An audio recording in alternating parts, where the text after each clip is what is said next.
Enemies! We need enemies!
Hey, hi, how you doing?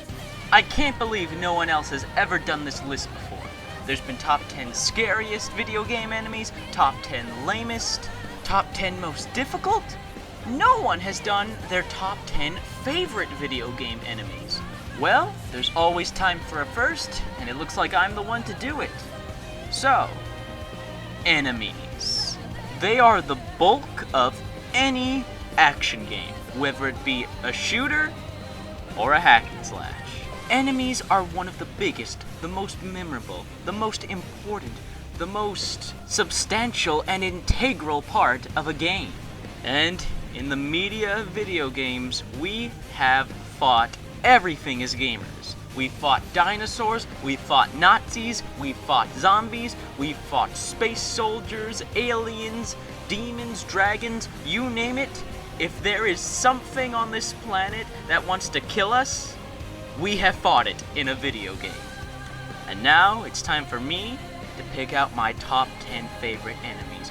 Which 10 enemies from the hundreds of games that I've played and the probably thousands of enemies I have battled, which 10 of them stood out to me? Which 10 of them were my favorite to fight that I kept coming back to just to fight those enemies? Well, let's not wait any longer. This is my top 10 favorite video game enemies.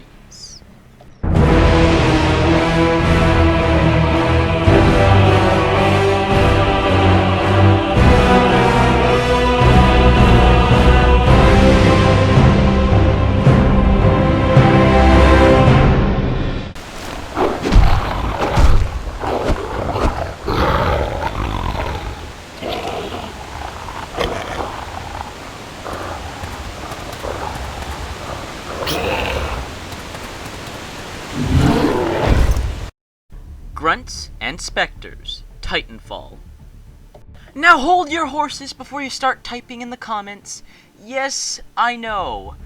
Titanfall just came out. It's only been over a month. While making this video, Titanfall has only been out for over a month. I realize that, and a lot of people are going to argue credibility. Can you just add to a countdown something that just came out? Well, it's my countdown, so sure, I can do whatever the hell I want with it. Grunts and Spectres are the AI minions that move around the battlefield alongside player-controlled pilots and titans. They're basically the creeps and minions from League of Legends and Dota 2. However, they are far more fleshed out in Titanfall, and it's also the first time this kind of AI creep or minion has been added into a multiplayer first-person shooter, which makes them even more unique. Whether you're on the IMC or the militia, grunts are basically stormtroopers. They rarely take cover, they have horrible aim, they do little damage, and they usually keep together in groups, rarely splitting off and just going solo on their own.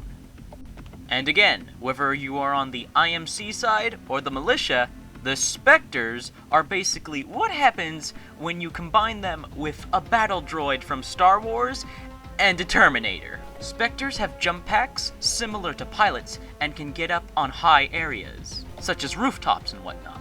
They have far better accuracy and do a lot more damage than a mere grunt. Spectres also have a habit of being incredibly badass.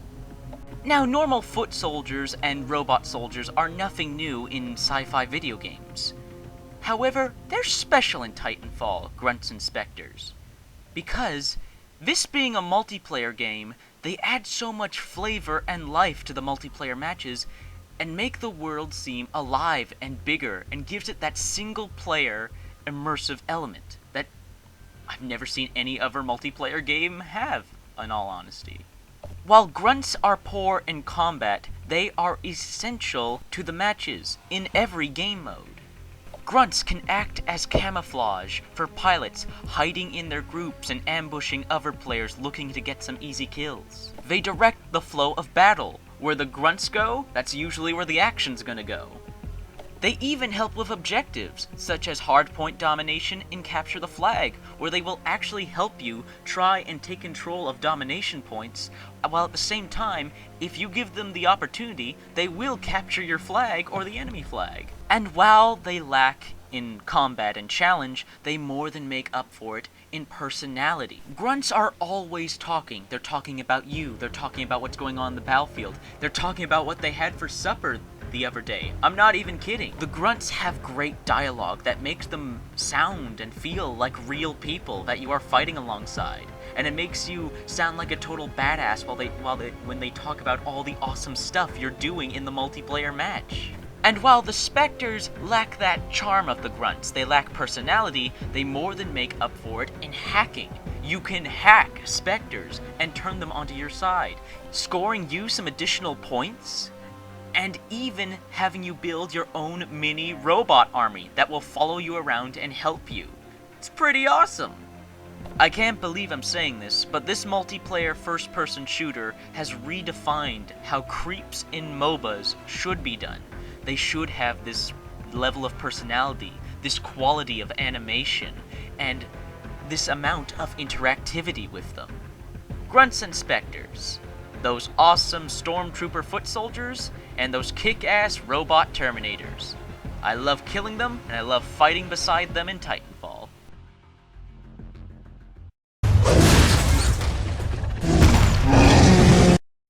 Number 9, Jumpers, Sanctum 2. I knew I had to put an enemy from Sanctum, whether it be the first Sanctum or Sanctum 2 on this list, because Sanctum, the Sanctum series, has some of the most creative looking aliens I have ever seen.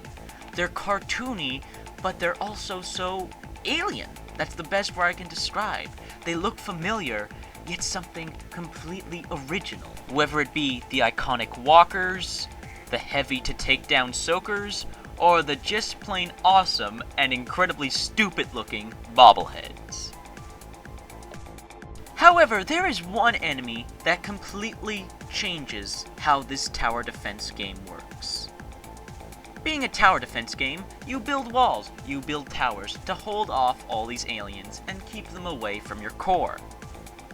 Then comes the Jumper, introduced in Sanctum 2's second DLC. The Jumper basically takes your entire plan, your entire defense system, your entire labyrinth, and makes it utterly useless. Why? Because unlike every other enemy except some flying enemies, the Jumper literally just jumps over your turrets and walls. It completely ignores them. And they are incredibly difficult for your turrets to hit. They're fast, they're maneuverable, they jump over your bloody walls. The whole point I put those walls there was to keep the aliens out, and these buggers are just jumping right over them. Jumpers just add a whole new dynamic to the game. You basically have to change your entire strategy when facing them. They're the only enemy that forces you to abandon just letting your turrets do all the work. You have to get in there and kill them yourself, or they will make it to your core, because they jumped over your whole bloody defense system. I just love the dynamic of the Jumper. This simple little thing The fact that he can jump over your damn walls just adds a whole new flavor and challenge to the maps that they reside on. Also, I love their simplistic alien design. I don't know, I just like the way it looks. It's just legs, a tail, and an eyeball. The simplicity really adds to it. This simplicity makes it look more alien. Jumpers. They add a new dynamic to the game, they make your walls and turrets useless, and they're fun to kill. Son of a bitch! I just worked on this wall for 10 minutes and you're just jumping over it? Get back here!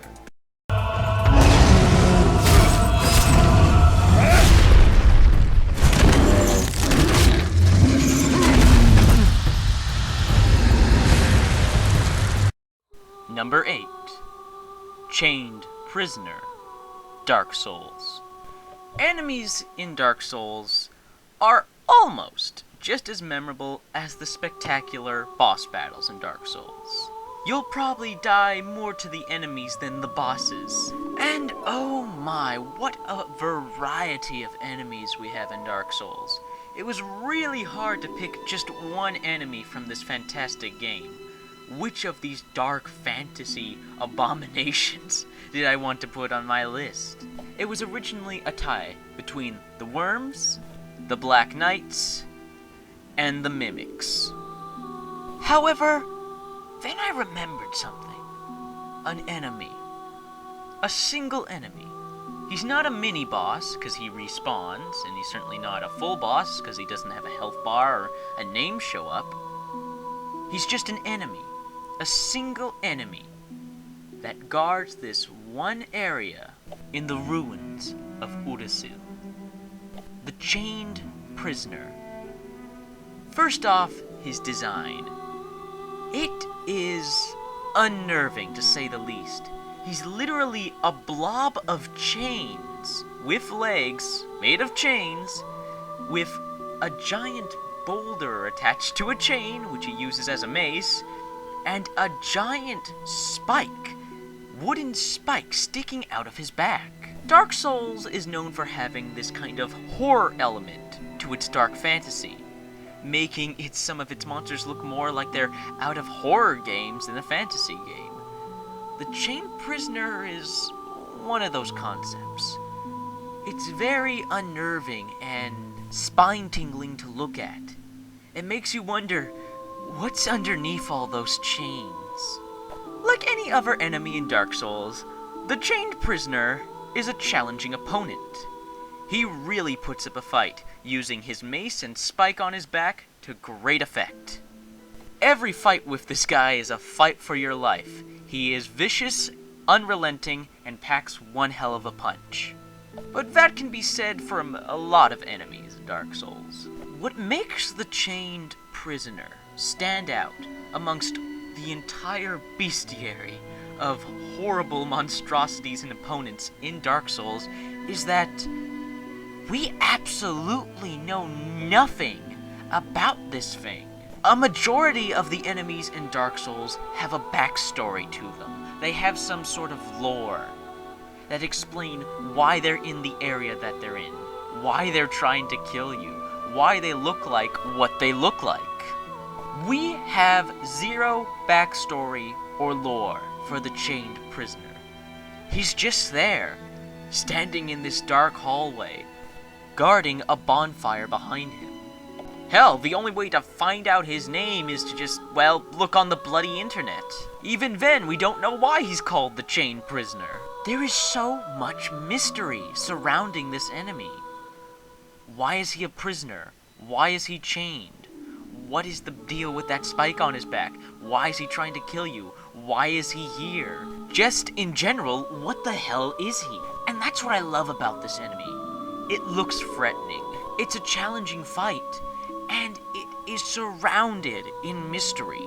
We know zero about this guy, and that makes him all the more terrifying. However, I am conflicted, and the reason he's so low on this list is, why is he an enemy? He respawns when you go to a bonfire like every other enemy in the game. Why is there just one of him? Why does he keep respawning? Why not just make him a mini-boss or something like that?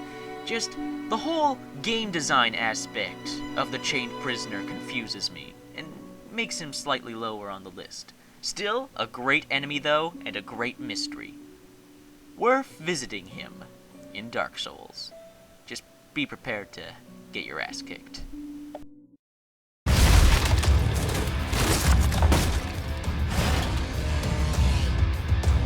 You're up next. Number 7. Stalkers. Dead Space 2 and Free. With the jumpers from Sanctum 2, they act differently to every other enemy in the game. With the Chained Prisoner, he is challenging and has an incredibly threatening appearance.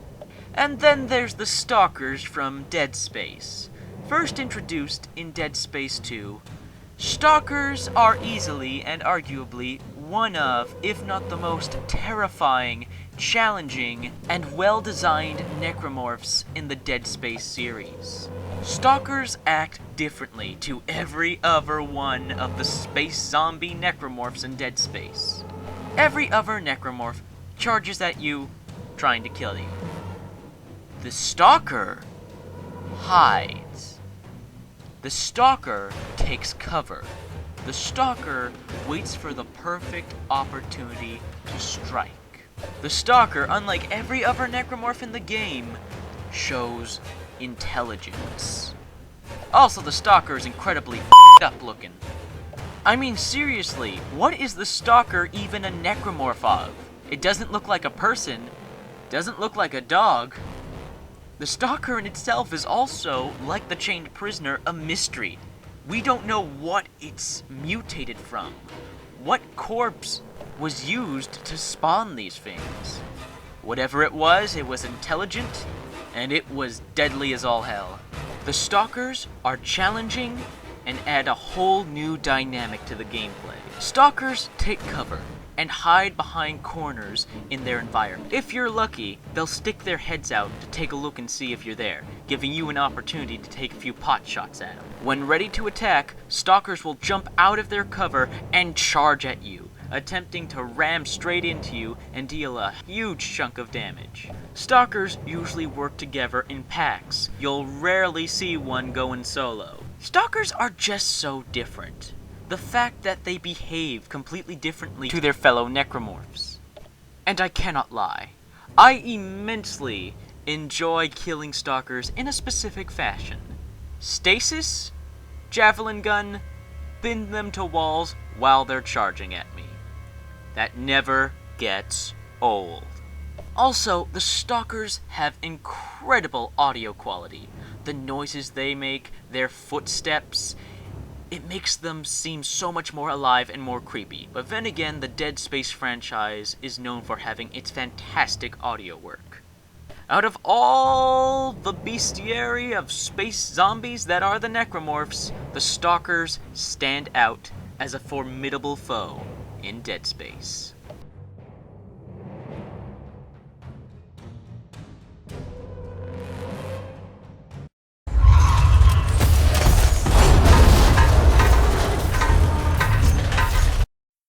Number 6, Big Daddies, BioShock 1 and 2. I don't even know if I have to say anything on this number.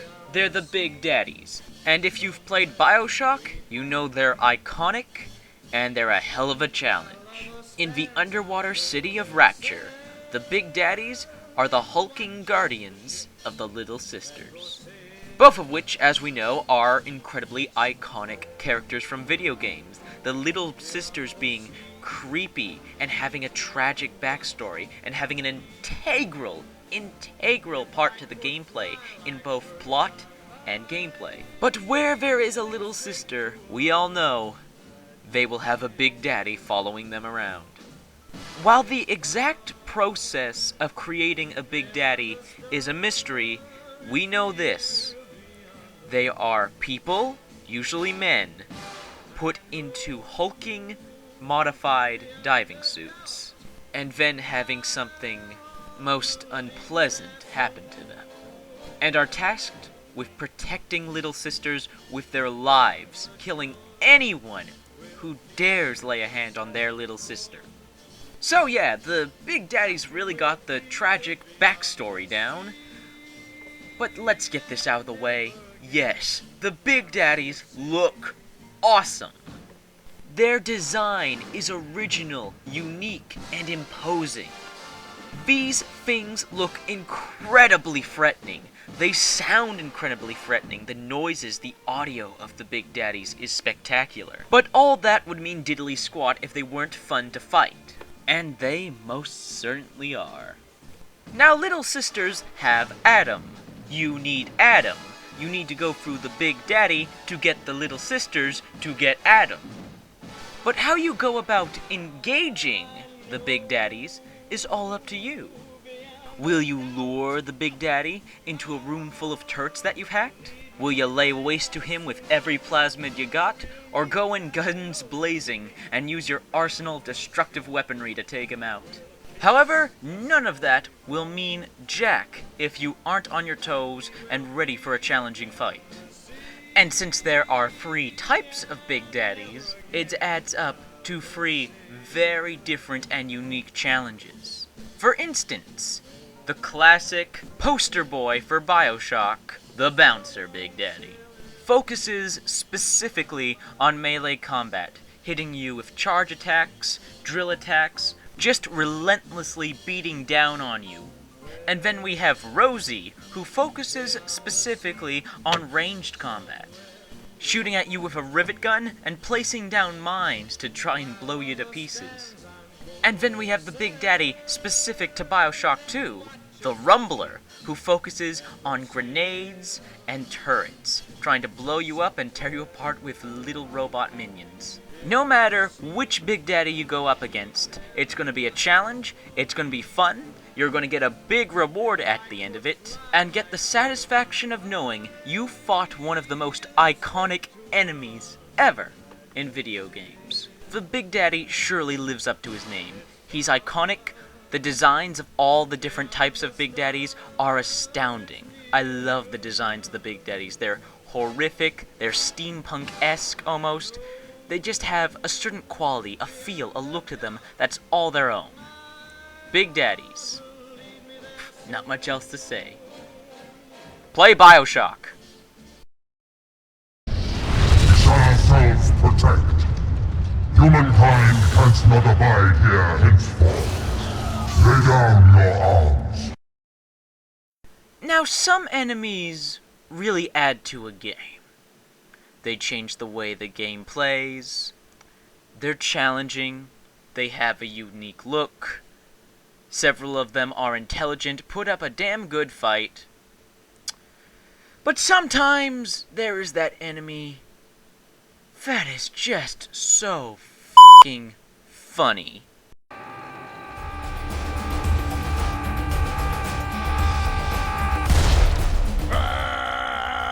Put a sock in it. Uh-oh.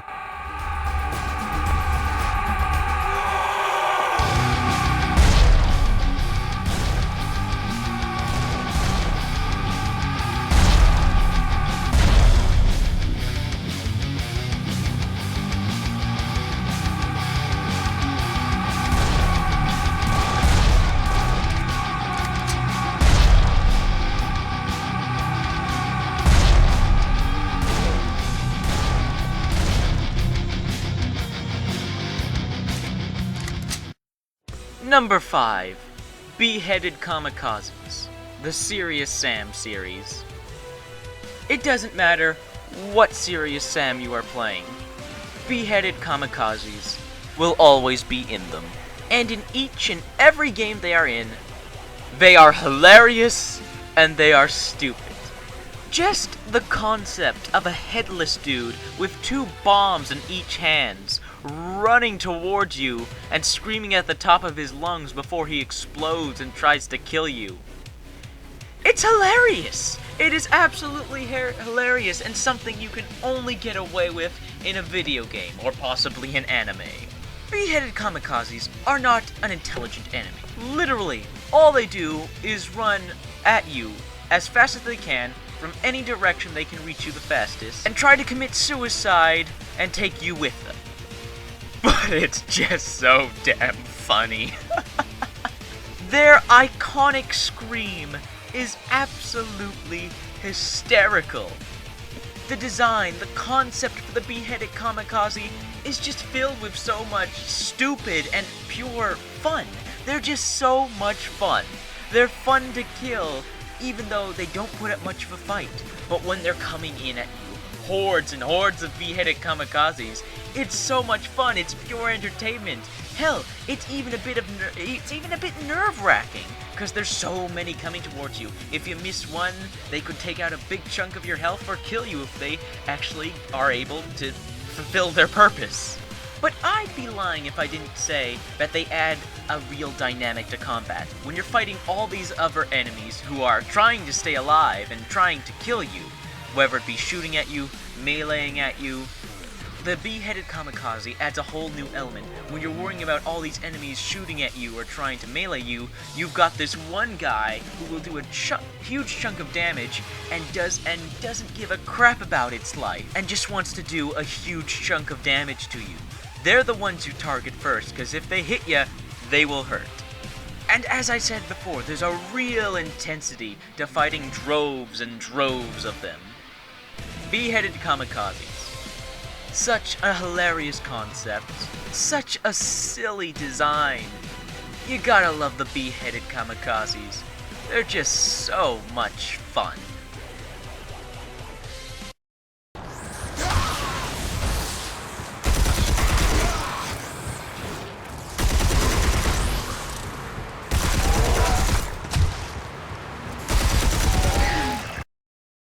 Now here's an enemy that could have easily been number 2 or 3. I would have loved to put this enemy as the 2nd or 3rd of my favorite enemies, because this enemy is so well designed, so creative, so fun to fight. But alas. Number 4, Cutlass, Devil May Cry 4. The Cutlass is a demon fish shark thing that swims through solid matter.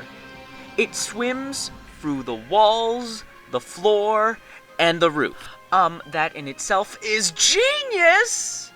I have never encountered an enemy so full of life and creativity.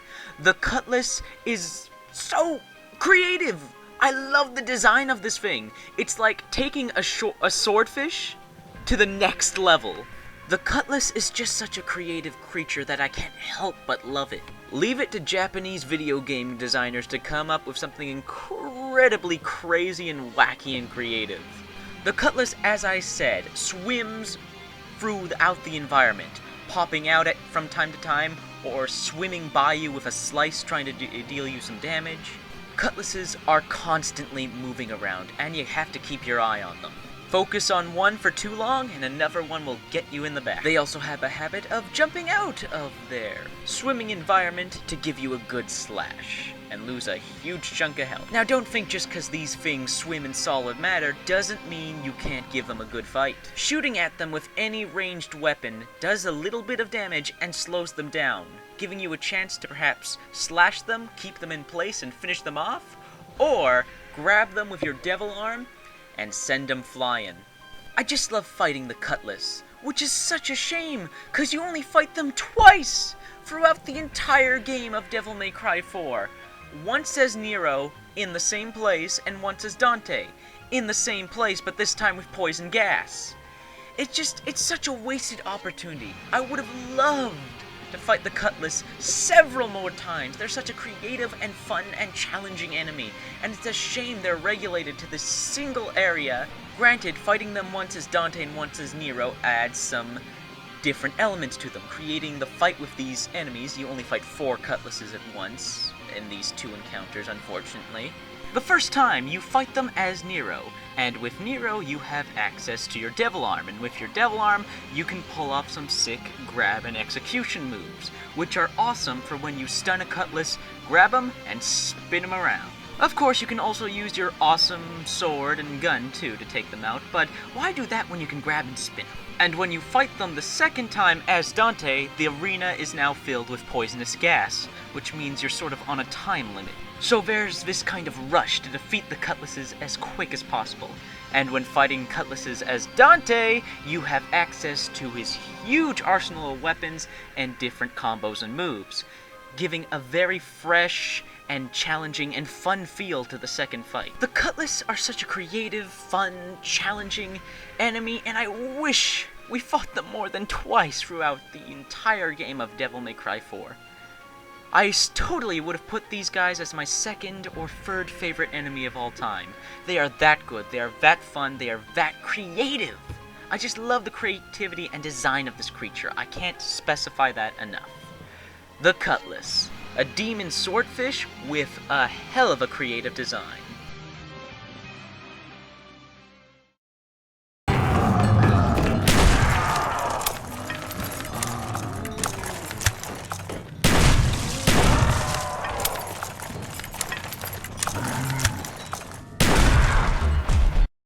So, if you've watched any of my previous videos, you know I really like dragons. So, Skyrim. Dragons.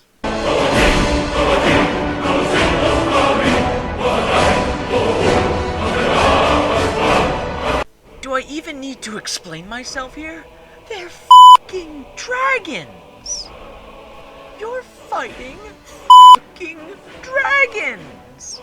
They're huge, they breathe fire, they fly around the environment, they bite you, they stomp on you, they smash you with their tail.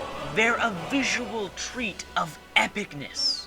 I never go through a single play session of Skyrim without killing at least one dragon. If they don't randomly appear while I'm exploring the world, then I'll go and hunt them down where I know they sleep. I'm not even kidding! That's how much I enjoy fighting dragons. I love their design. I love the challenge that they bring. They're a tough bastard to take down, and it's satisfying to take down a dragon. It truly is. Fighting this huge beast and slaying it is an achievement, reminiscent of childhood dreams of being a brave knight and slaying a dragon. Also, since Skyrim gives you a variety of weapons and combat styles to choose from, there's free ways to take out a dragon. Do you use magic, shooting fire and lightning from your hands to take down the dragon? Are you an archer and wait for that right moment to release your arrow right into the dragon's eye? Or are you like me? Grab a sword, grab a shield, and let the duel of man and beast begin. I love dragons. You fight dragons in Skyrim. That's really all I have to say. Dragons!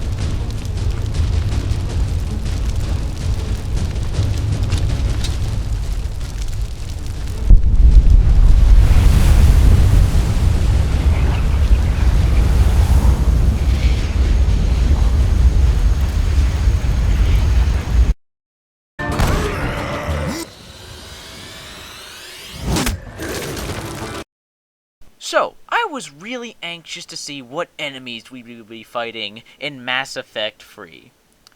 And oh boy! I was happily surprised to find out that the Reapers had created some of the most monstrous abominations ever.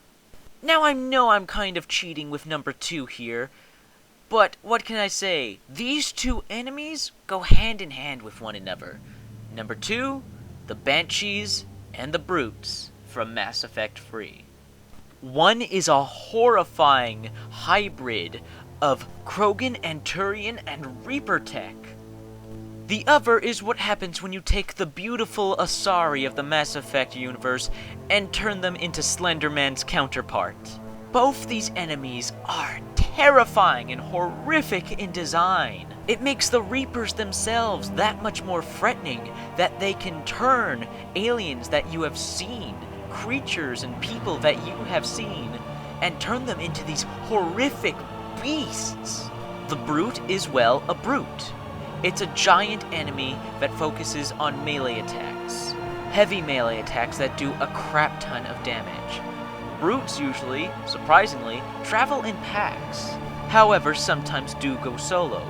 Brutes are similar to almost hunters from Halo games, only much more terrifying and horrific. Brutes also have a one-hit kill execution move, so it is imperative to stay as far away from a brute as possible. However, that may be difficult, because they have a tendency of charging at you with great ferocity. And the Banshee almost acting as the brute's counterpart. While similar to the brute, it can take a crap ton of damage, the Banshee is far more slender and slow, and focuses more on a few ranged attacks that bring down your shields and cripple your health. However, like the brute, it does have bursts of speeds, as Banshees have the ability to teleport great distances.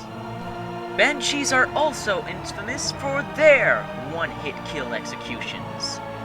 Never, ever get up close to a Banshee. They will execute you.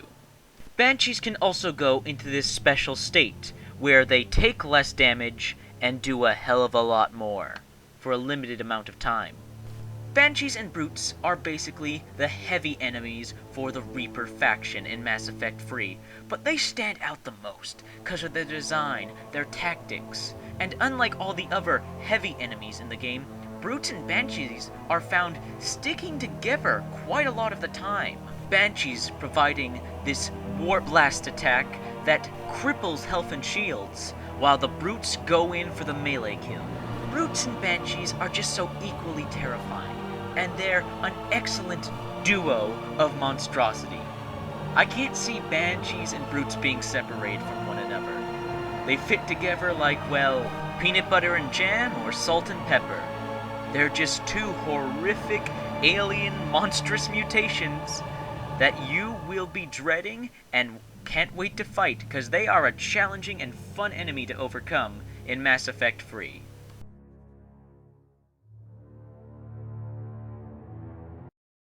It's time to reveal my #1 favorite enemy to fight in video games, but as per usual, it's time for a recall.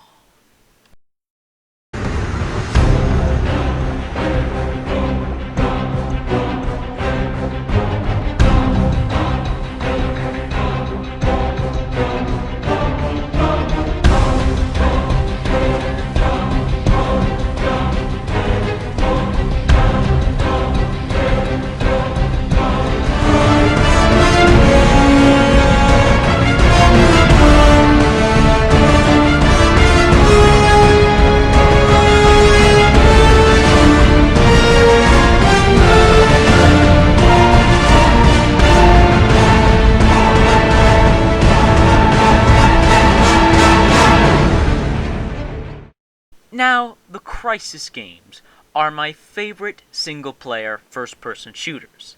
And one of the reasons for that, besides the awesome guns and the nanosuit, are the enemies you fight. While yes, you fight typical human enemies, they're smart and can put up a challenge and they're fun to mow down. The aliens, on the other hand, the Ceph, are far more challenging, far more creative, and really have you test your nanosuit abilities and the weapons at your disposal. There is one new Ceph enemy, though, introduced in Crysis 2, that stole the show for me. The Ceph Pinger. The Ceph Pinger is an alien, well, robot vehicle. And the best way to describe it is, well, the game describes it for you, and basically tells you where the inspiration for this enemy came from. It was like a walking machine, man. Like out of those old Star Wars movies, or War of the Worlds or something. 3 legs, it made this screaming sound. I just ran. Indeed. However, the Ceph Pinger's design is awesome. It's alien, but so robotic and technical. So many moving parts and formations. Just the design of this alien robot vehicle is fantastic. The Seth Pinger looks intimidating, cool, awesome. And while all that is great, the enemy wouldn't be great if it wasn't fun to fight. And that is exactly why it is my #1 enemy of all time. Because the Seth Pinger is a blast to fight. For the exact same reason the Crysis games are a blast. Choice. There are so many different choices, so many different ways and opportunities to fight a Seth Pinger. Cloak and run around the map throwing grenades at it. Sneak around behind it, or use your nanosuit's verticality to get above it and plant a crap ton of C4 on it. Grab a rocket launcher, go into armor mode, and go head to head with the damn thing.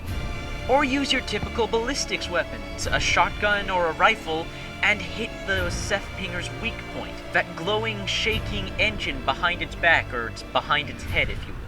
You have free encounters with a Seth Pinger in Crysis 2. You have free encounters with Seth Pingers in Crysis 2, and free encounters with Seth Pingers in Crysis 3. And each one of those encounters is bursting with options on how to take them down. But don't think Seth Pingers will just stand around and let you destroy them. The Seth Pinger is also a unique enemy in the Crysis series for its variety of attacks, while having typical plasma turrets that shoot at you, and having a plasma grenade that can draw you out of cover. The Seth Pinger gets its namesake from, well, the pings it makes. Slamming some sort of mechanism into the ground, the Seth Pinger releases these, well, waves or pings of energy, which have a variety of effects. One ping disables your cloak ability. Another ping, well, does damage to you. Another one acts as a radar, determining where you are using sound and movement to sniff you out if you're hiding around the level trying to get the drop on the pinger. It's an interesting duel of weaponry, abilities, utilizing the level design. The Seth Pinger looks awesome, plays awesome, is awesome! It's my favorite video game enemy. It's one of the reasons I keep coming back to the Crysis first-person shooter games, because they are such a fun enemy to fight. They are so satisfying to defeat, and you never get tired of fighting the Seth Pingers, making them my #1 favorite enemy from video games. I hope you guys enjoyed the list. Now, there are a lot of enemies, and I mean a lot of enemies I had to leave off the list that I feel kind of bad that I did. Honorable mentions to all the enemies from Warframe, and all the enemies from Borderlands, and all the enemies from Halo 1 and 2. Warframe has very fun enemies to just slaughter. They have awesome design, and they're fun to slaughter. While they're not as unique as some of the enemies I've mentioned on this list, they have awesome designs, and like I said, are fun to slaughter. The Borderlands enemies are bursting with creativity. Their designs are so creative. And there's such a huge diverse amount of enemies to fight in the Borderlands games. But I couldn't simply pick one to put on this list. I love them all. Borderlands, awesome, fun to fight enemies. And Halo, well, it's the Covenant and the Flood. What else can you say? The Covenant are some of the smartest AI alien enemies you will ever fight. They put up a great challenge, they have creative designs, and the Flood, well, they're a terrifying alien force that swarm you, and it changes the game style of the Halo games. I love the enemies from Borderlands, the enemies from Warframe, and the enemies from Halo, and I wish I could have put this on this list, but there are just so many great enemies that you fight from playing all these action games and adventure games. So tell me, did you agree with my list? Did you enjoy it? Have you fought these enemies before? What are your favorite video game enemies? Let me know in the comments below. Be sure to like the video if you enjoyed, and if you would like to keep up with the content that I make on this channel, please subscribe. It helps a lot. This is the Gamertron, and I'll see you guys on the next episode, next video, whenever. See you later.